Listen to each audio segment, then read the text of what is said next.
hello po sa ating lahat. Kumusta? I hope nasa mabuti po kayong kalagayan. So, good vibes lamang po ito. Magbibigay lamang po ako ng maikli kong opinion.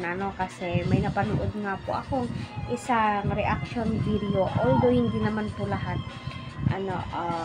positive comments din po yung binahagi niya patungkol nga po dito kay Erica. So, isa po akong avid fan ni Ekay until now. Naghahanap po ng totoong update kung kumusta na nga ba itong si Erica.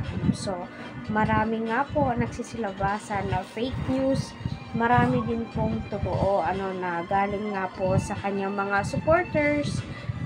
So, gayon pa man, hoping and praying na nasa mabuti po silang kalagayan at tuloy-tuloy yung mga biyayang natatanggap po niya galing sa kanyang mga supporters, kasi until now marami po akong nababasa na Ekay lang ang sakalam. Yes, alam naman po natin kung gaano kasikat itong si Erica sa mundo ng YouTube, na marami ang tumatangkilik at nagmamahal sa kanya, at marami din ang nagsasabi na kahit wala si Ekay sa kabila, ay tuloy-tuloy pa rin po yung blessings na matatanggap niya na galing po sa kanyang mga supporters.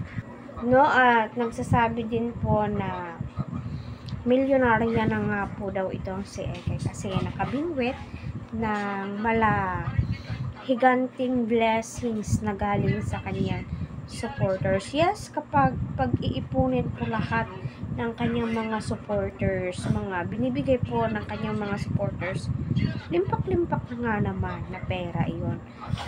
Malaking pera din po yun. Kapag nalikom po, kapag naipon, hindi din po pwedeng hindi magbigay po yung mga supporters niya. Kasi yung mga naghaka-haka nga pong mga reactor ay isa sa mga supporters ni Ekay ay biningwit nga po ito dahil nga po sa napakaganda, sikat, gayon pa man, basta tuloy-tuloy po yung blessings na matatanggap ni Ekay.